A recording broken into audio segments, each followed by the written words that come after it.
täna meil on siis leiva murdmine. Eks me oleme sellest armulauast ja leiva murdmisest ju rääkinud tegelikult juba mitmeid kordi ja sellest rääkida saab nii palju erinevaid teid pidi, eks ole, nii nagu üldse Jumala sõna on nii mitmetahuline, mitmekihiline. Et kui sa mõtled, et sa oled mingist teemast juba nagu aru saanud ja selle nurga alt ja teise nurga alt ja siis tuleb välja, et on veel väga palju nurki ja väga palju kihte. Ja miks Jumal just midagi selliselt tegi, miks Jeesus tegi, mis ta tegi just nii ja mitte teistmoodi. Mis need põhjused seal taga on, mis on see ajalooline kontekst.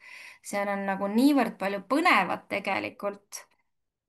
ja ja need erinevad viisid, ma arvan, teemadele läheneda ongi ilmselt kõik õiged, on ju. et kui see just otseselt millegi muuga ei lähe vastuollu, siis ongi sõna nii rikas, et on nagu ammendamatu täiesti, kuidas sa saad midagi lahti pulkadeks võtta. nii et täna räägime armulauast ja räägime sellest selles võtmes, mis on Kristus kui tähendab Kristus kui peigmees ja kogudus kui pruut.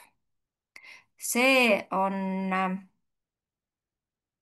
üks sümbol või siis metafoor, mis ju läbi piibli on siin ja seal igal pool, eks ole. väga tihti räägitakse Kristuse ohvri mälestamisest armulaua kontekstis, aga täna mõtleme selle peale, et äkki siin on veel mingisuguseid sügavusi, mida me ei ole osanud varem isegi mõelda. Mm, meie suhe Kristusega on ka seotud tegelikult armastuse ja abielu metafooridega, eks ju. ja need ulatuvad juba Vanasse Testamenti ka. see ei ole midagi abstraktset, vaid see on täiesti isiklik. mõtle selle peale, et nagu mida tähendab pruudi ja peigmehe suhe. see on kõige ilusam aeg, eks ole, see on see ootus, see on see liblikad kõhus, eks ole, see armastus suur armumise tunne. Need on niivõrd ilusad tunded tegelikult.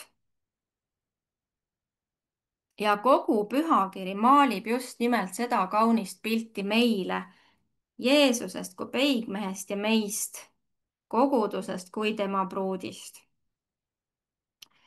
nii et Jeesus tegelikult kutsub meid ju samamoodi endaga lepingusse, abielusse võib nii öelda, sest pruut ja peigmees ju lõpuks on omavahel abielulepingus ja see on selline armastuslugu, mis ulatub igavikku. see on lõputa lugu nii-öelda. see on see armastuslugu, mis meie jaoks on siin alguse saanud ja see kestab igavesti. vaatame natukene, mida Vana Testament ütleb, kus Jumal juba abielu püha metafoorina kasutab tegelikult, et illustreerida oma suhet oma rahvaga.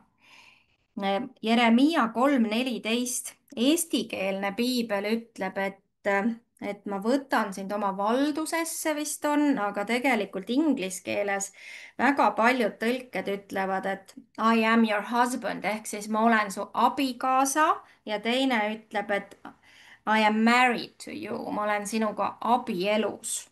Eesti keel ütleb meile, sest mina olen võtnud teid oma valdusesse. jah, noh, mees võtab ka naise oma valdusesse, eks ole. Jesaja 54:5 ütleb konkreetselt, sest sinu looja on sinu mees. sinu looja on sinu mees, vägede issand on tema nimi.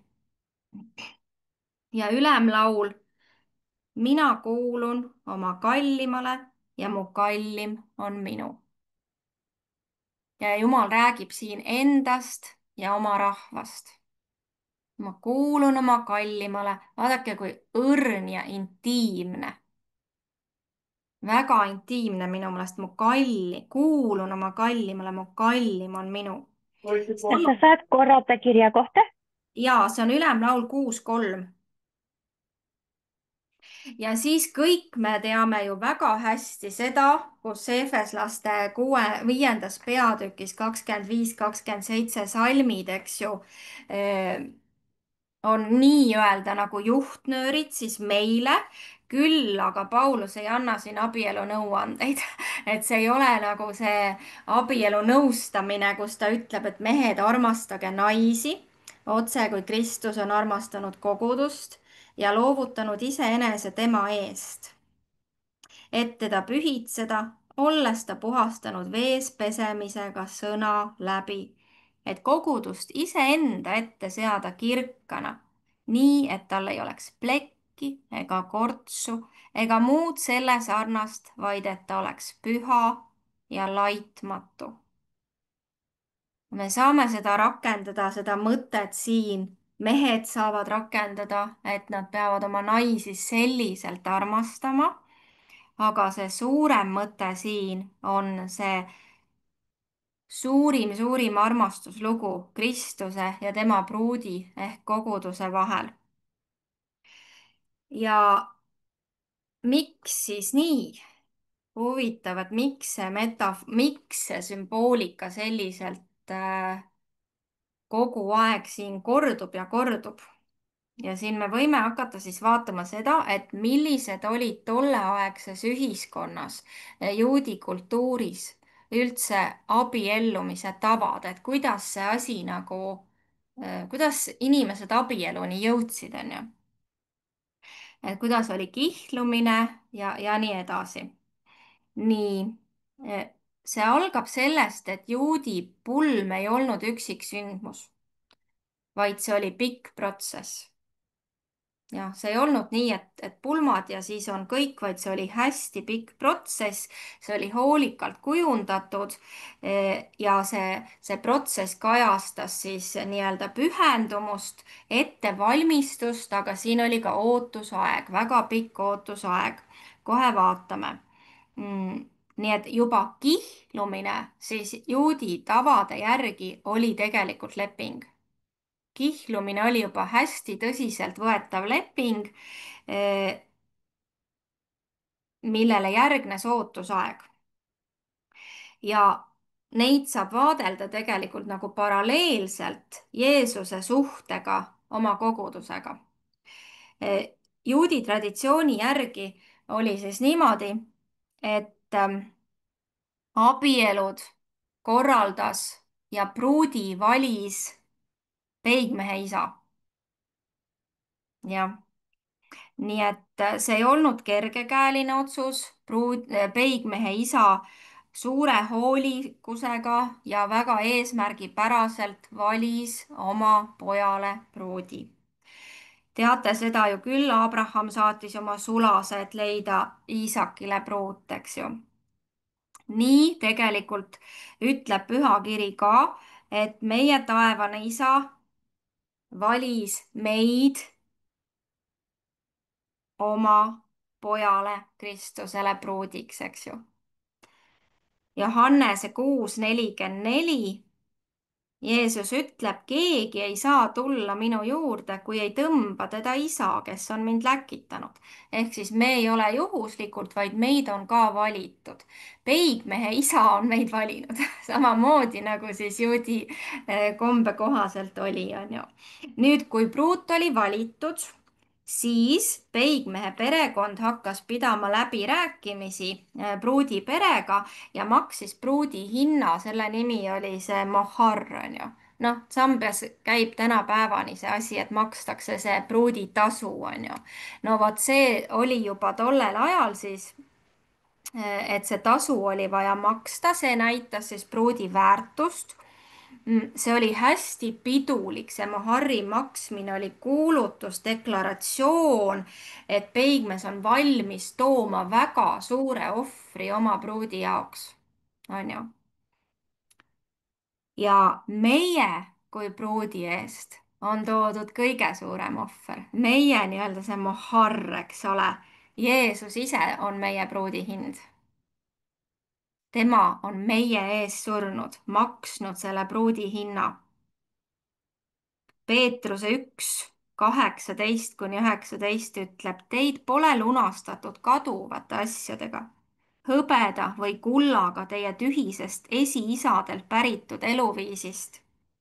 Näed, siin toob ka selle välja, on ju, vaid Kristuse kui laitmatu ja puhta talle kalli verega. nii et Kristuse surm ristil oli see lõplik hind, mis kindlustas meid tema pruudiks tegelikult, sest see hind on makstud. nüüd pruut on valitud, hind on makstud. nüüd hakkas see kihlumise periood. selle nimi on kidušin.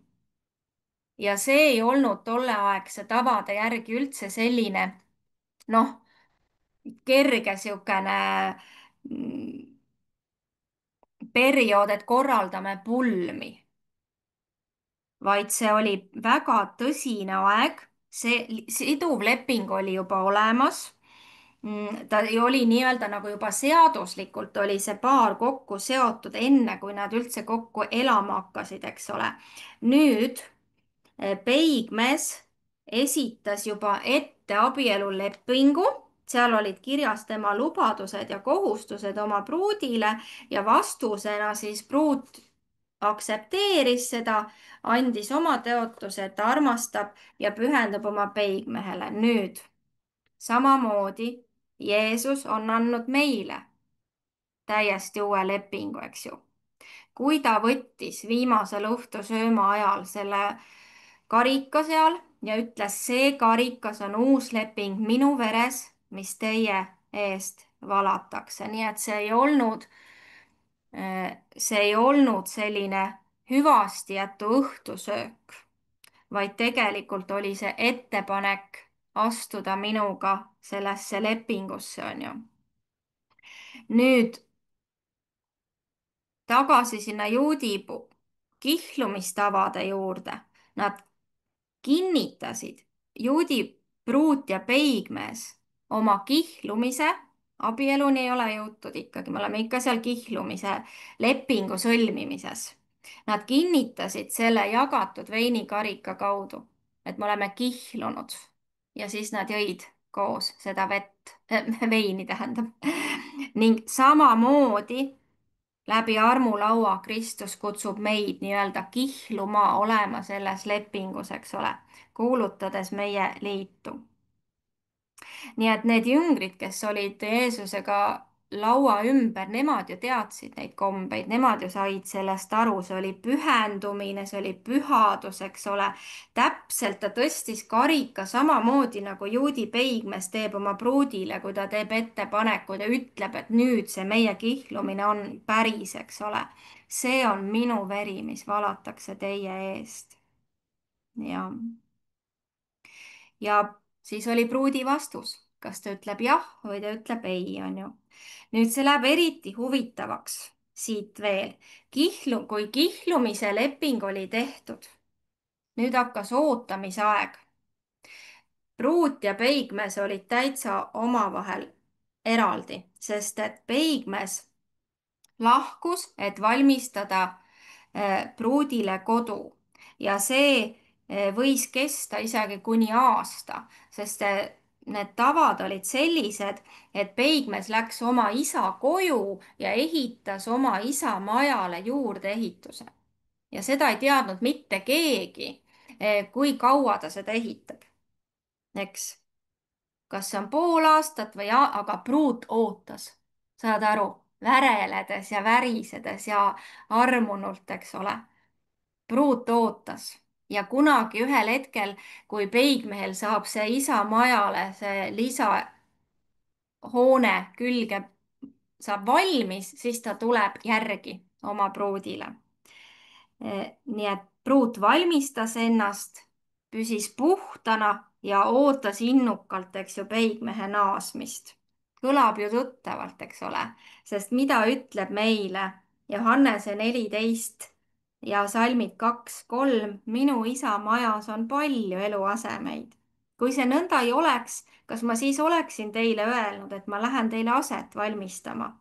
ja kui ma olen läinud ja teile aseme valmistanud, tulen ma jälle tagasi ja võtan teid kaasa enese juurde, et teiegi oleksite seal, kus olen mina. nii et nii nagu sellel ähm, juudi soost pruudil oli see ettevalmistusperiood abieluks, eks ole, kus peigmees läks seda kodu valmistama ja ta ootas teda täpselt samamoodi.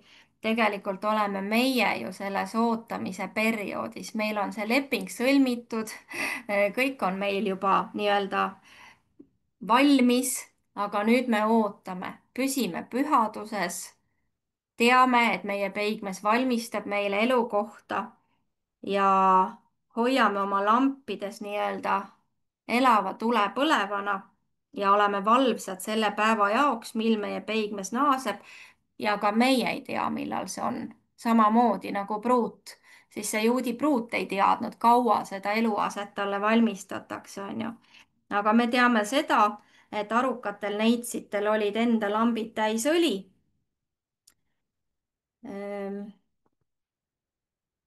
teadmata, millal see päev nagu tuleb, onju. nüüd, kui juudi traditsioonide järgi siis lõpuks peigmees naases oma pruudi juurde, vot see oli siis see rõõmus ja pidulik sündmus, nüüd oli kõik valmis. keegi ei teadnud, ainult isal, sellel peigmehe isal ainsana oli autoriteet määrata, et millal tema poeg ehk peigmees saab pruudile järgi minna. et isa sai öelda, et vot poiss, nüüd on sul nii palju hästi oled teinud, et saad naise majja tuua, onju. et jällegi Jeesuse sõnad, seda päeva või tundi ei tea aga keegi, ei inglitki taevas ega poeg, ainult isa üksi.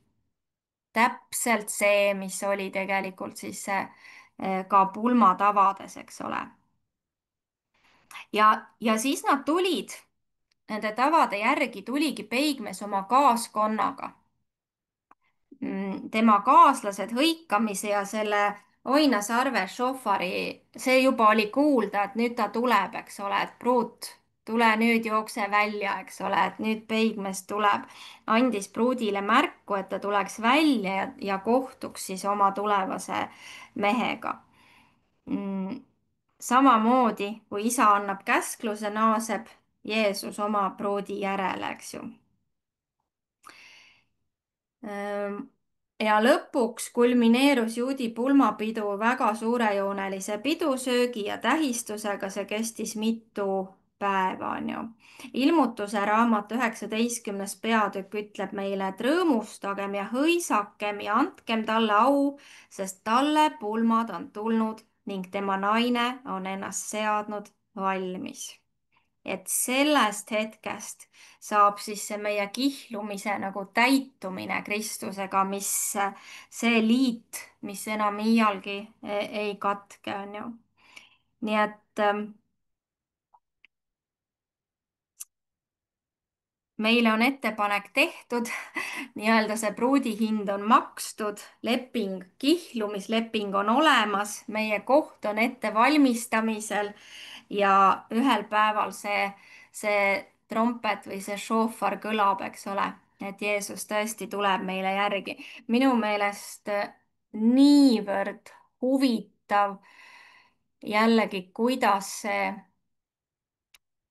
nagu vaimulik ja ilmalik on kõik omavahel nagu nii seotud ja mitte midagi ei olnud juhuslikku. kõik on niivõrd mõistetav ka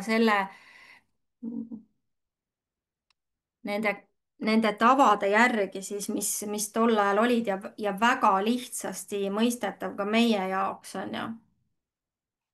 jah, nii et et kui me mõtleme siis selle armulaua peale, siis ongi see lepingu kinnitus, et meie oleme valmis, meie oleme selles ootusärevuses, meie oleme selles ooteperioodis, selles kihlumisajas, kus me teame, et meie peigmees valmistab meile eluaset, eks ole. meie ees on see kutse, see jah öelda tema ettepanekule. Ja kui ilus armastuslugu see tegelikult on, see ei ole ainult mälestamine, vaid see on ootuse aeg, kus me oleme. ja